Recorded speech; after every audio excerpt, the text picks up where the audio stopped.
نہیں لا سکتے وہ. یہ ساری تباہی و بربادی وطن کے اندر بلوچستان سے لے کر جی بی تک یہ انہی کی وجہ سے ہے جو رول آف لا کو پاؤں تلے رونتے ہیں، جن کے نزدیک آئین کی کوئی حیثیت ہی نہیں ہے. ابھی جو آئینی ترمیم کی ہے انہوں نے اسلام آباد کے اندر، دیکھا آپ نے آئین کا قتل کیا ہے. آپ دیکھیں جب سے یہ لوگ آئے عوام کے حق کے لیے کوئی کام نہیں کر رہے. یہ جھوٹ بولتے ہیں کہ ہم امن لانا چاہتے ہیں، ہم معاشی حالات کو بہتر کرنا چاہتے ہیں. ان کا کیا درا سب کے سامنے ہے.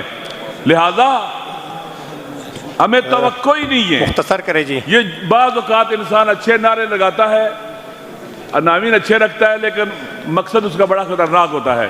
جیسے کہ ویسٹ کیا کہتا ہے، ڈیموکریسی کی بات کرتا ہے، جمہوریت کے نام پر جمہوریت کا قتل کرتے ہیں. جس ملک میں ہم رہ رہے ہیں پاکستان اسٹریٹجیکلی بہت اہم لوکیشن رکھتا ہے، بہت اہمیت کا حامل ہے. تقریباً 5 سے 6 ارب انسانوں کی کنیکٹیوٹی کا ہب ہے.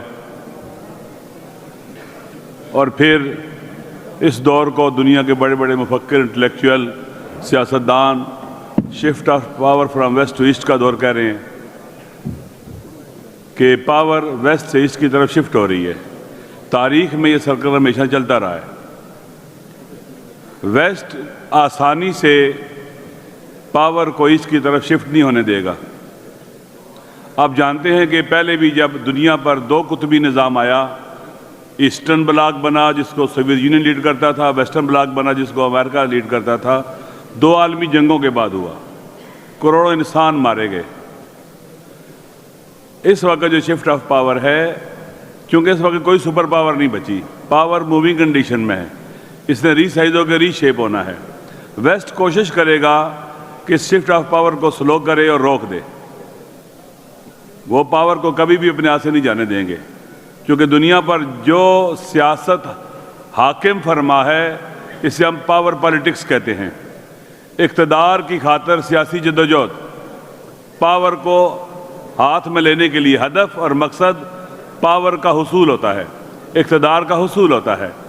لہٰذا اقتدار جب کسی کے ہاتھ میں آ جائے وہ آسانی سے نہیں جانے دیتا جو پاور پالیٹکس کرتے ہیں.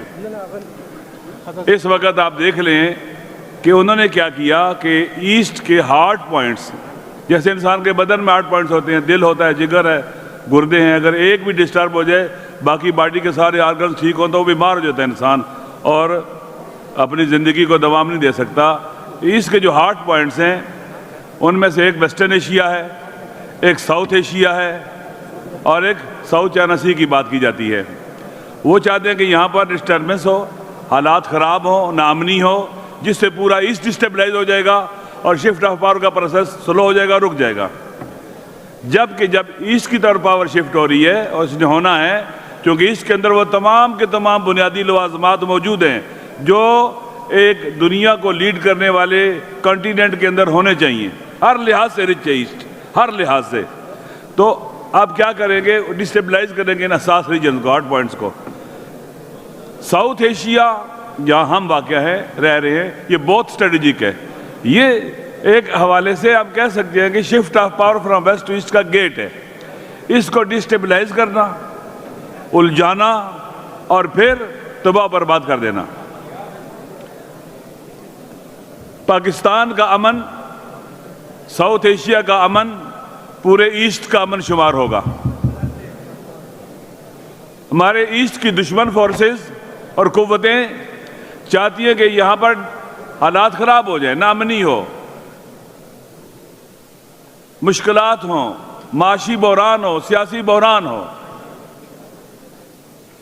ایک اور بات بھی ہے کہ عالمی جو اسٹیبلشمنٹ ہے ان کو تھرڈ ورلڈ کنٹریز کے اندر پاپولر پولیٹیکل لیڈرشپ برداشت نہیں ہوتی.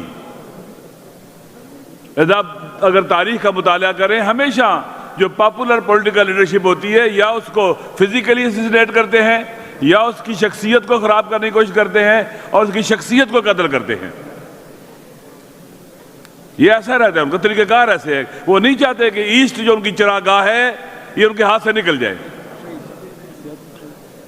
اب ہماری کیا ذمہ داری ہے جو ایشین قومیں ہیں اپنے ہاؤس کو نہ آرڈر کریں یہاں کے ڈسپیوٹس ان کے فائدے میں ہیں، یہاں کے مشکلات ان کے فائدے میں ہیں۔ پاکستان کو بھی پرامن پاکستان بنائیں، پاکستان کو بھی اسٹیبل پاکستان بنائیں، یہ اپنی بھی خدمت ہے، ایسٹ کی بھی خدمت ہے۔ اور اس شفٹ آف پاور کے اندر جو ملک اپنا ہاؤس ان آرڈر کر لیں گے ان کا پاور میں حصہ زیادہ ہوگا، وإلا وہ irrelevant ہو جائیں گے۔ پاکستان کو irrelevant کیا جا رہا ہے۔ وہ قوتیں جو نہیں چاہتی کہ ایسٹ پاورفل ہو، پاکستان کو ویک کیا جا رہا ہے۔ یہاں پر جن لوگوں نے الیکشن لڑا، جیتا، پہلے تمام کے تمام وہ لوازمات مہیا کیے، ان کی مس کیلکولیشن تھی کہ وہ سمجھتے تھے کہ اس حکومت کو ہم گرا دیں گے، نئے لوگ لے آئیں گے، پھر ہم الیکشن کرائیں گے اور یہ ہار جائیں گے۔ مس کیلکولیشن، لگتا تھا کہ یہ اندھے لوگوں کا فیصلہ ہے، یہ بہرے لوگوں کا فیصلہ ہے جنہوں نے حکومت گرائی ہے۔ حماقت کی تھی انہوں نے، پاکستان کے ساتھ دشمنی کی تھی، عوام کے ساتھ دشمنی کی تھی، لیکن عوام نے 2024 کو 8 فروری بدلہ لیا ان سے، ان کے سارے منصوبوں کو خاک میں ملایا اور اس شخص کو ووٹ دیا جو ایبسلیوٹلی ناٹ کہہ رہا تھا، جس میں جرت تھی ایسٹرن فورسز کو ویسٹرن فورسز کو جواب دینے کی، جو سمجھتا تھا کہ دنیا میں کیا ہونے جا رہا ہے اور کیا ہو رہا ہے اور ہمیں کیا کرنا ہے۔ وہ اپنے ریلیشن چائنا کے ساتھ، رشیا کے ساتھ اور مسلمان ممالک کے ساتھ بہتر سے بہتر کر رہا تھا، اس کا ایک اعتبار تھا، اس کی عزت تھی، اس کو ہٹا کر پورے ملک کو بحران کا شکار کر دیا گیا۔ معاشی بحران، سیاسی بحران، سوشل بحران ہے اور امن و امان کا بحران ہے۔ العدل هو اساس الامن، معروف ہے یہ۔ عدل ہے جو بیس اور بنیاد ہے امن کی۔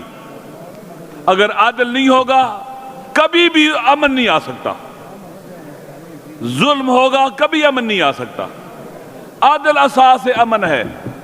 خداوند متعال نے بھی قرآن میں کہا ہے کہ ہم نے اس لیے انبیاء بھیجے، کتابیں نازل کی، ان کے ساتھ میزان حق و باطل بھیجا، لیقوم الناس بالقسط، تاکہ معاشرے میں عدل و انصاف ہو۔ عدل ہو، عدل ہوگا تو امن ہوگا، عدل ہوگا تو رول آف لا ہوگا، عدل ہوگا تو اصولوں کے مطابق چلا جائے گا، عدل ہوگا تو لوگوں کو ترقی ملے گی، امن و امان ملے گا، معاشرے کا اعتماد ریاست پر ہوگا، اداروں پر ہوگا۔ اگر عدل نہیں ہوگا تو سب اپنا اعتماد کھو بیٹھیں گے۔ اس وقت صورتحال یہی ہے۔ آپ سمجھتے ہیں کہ جنہوں نے ظلم کیا ہے، جو عدل کے قاتل ہیں، وہ امن لائیں گے؟ کبھی نہیں لا سکتے وہ۔ یہ ساری تباہی و بربادی وطن کے اندر، بلوچستان سے لے کر جی بی تک، یہ انہی کی وجہ سے ہے، جو رول آف لا کو پاؤں تلے رونتے ہیں، جن کے نزدیک آئین کی کوئی حیثیت ہی نہیں ہے۔ ابھی جو آئینی ترمیم کی ہے انہوں نے اسلام آباد کے اندر، دیکھا آپ نے، آئین کا قتل کیا ہے۔ آپ دیکھیں جب سے یہ لوگ آئے عوام کے حق کے لیے کوئی کام نہیں کر رہے، یہ جھوٹ بولتے ہیں کہ ہم امن لانا چاہتے ہیں، ہم معاشی حالات کو بہتر کرنا چاہتے ہیں، ان کا کیا درا سب کے سامنے ہے۔ لہذا ہمیں توقع ہی نہیں ہے۔ مختصر کرے جی۔ یہ بعض اوقات انسان اچھے نعرے لگاتا ہے، عناوین اچھے رکھتا ہے، لیکن مقصد اس کا بڑا خطرناک ہوتا ہے۔ جیسے کہ ویسٹ کیا کہتا ہے، ڈیموکریسی کی بات کرتا ہے، جمہوریت کے نام پر جمہوریت کا قتل کرتے ہیں، ہیومن رائٹس کی بات کرتے ہیں، ہیومن رائٹس کے نام پر ہیومن رائٹس کا قتل کرتے ہیں۔ آپ دیکھ لیں غزہ میں کیا ہو رہا ہے، کون سی جمہوریت، کون سا ہیومن رائٹس، کون سے خواتین کے رائٹس، سب کچھ تباہ برباد ہو رہا ہے۔ کون کر رہا ہے؟ وہ لوگ جو اپنے نہیں چاہتے ہمارے ہاتھ سے پاور دے، پاور پالیٹکس کرنے والے لوگ، ہمارے حکمران جو موجودہ حکمران ہیں، جن کے پاس ابھی پاور ہے، ہم سوچ بھی نہیں سکتے کہ یہ معاشرے میں عدل و انصاف لے کے آئیں گے۔ عدل کی بنیادی ضرورت کیا ہے؟ نمبر 1 کہ ان کو حالات کا درست پتہ ہو، ادراک ہو کہ حالات کیا ہیں، ان کے اندر علم و بردباری ہو۔ علامہ صاحب مختصر کریں۔ ختم کرتا ہوں۔ ان کے اندر علم و بردباری ہو، اور اسی طرح سے یہ جانتے ہو کہ علاج کا، بیماری کا علاج اور معالجہ کیا ہے۔ اب آپ پارلیمنٹ کو ریلیونٹ کر دے، صوبوں کو ریلیونٹ کر دے، ہر چیز کو ریلیونٹ کر دے، تو آپ امن لے کے آ جائیں گے؟ ناممکن ہے، نہیں آ سکتا۔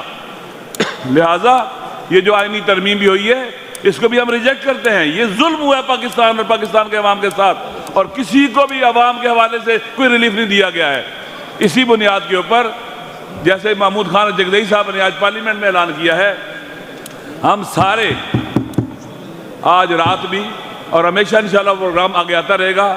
ہم باقاعدہ احتجاج کریں گے اس کے خلاف. جمعے والے دن آج رات جو انہوں نے کہا کہ ابیب جالب کے جو اشعار ہیں علامہ صاحب ایجنڈا امن کا ہے. میں نہیں مانتا, میں نہیں جانتا. اور دوسری بات, جمعہ جو آنے والا ہے, مساجد میں جمعہ پڑھنے کے بعد سب لوگ اپنی مساجد کے بعد احتجاج کریں گے اور ظلم کے خلاف فریاد بلند کریں گے. علامہ صاحب آپ کا ایجنڈا شکریہ. علامہ صاحب ایجنڈا امن کا ہے یہ. چلو ٹھیک ہے, تھینک یو ویری مچ, بڑی مہربانی, تھینک یو ویری مچ.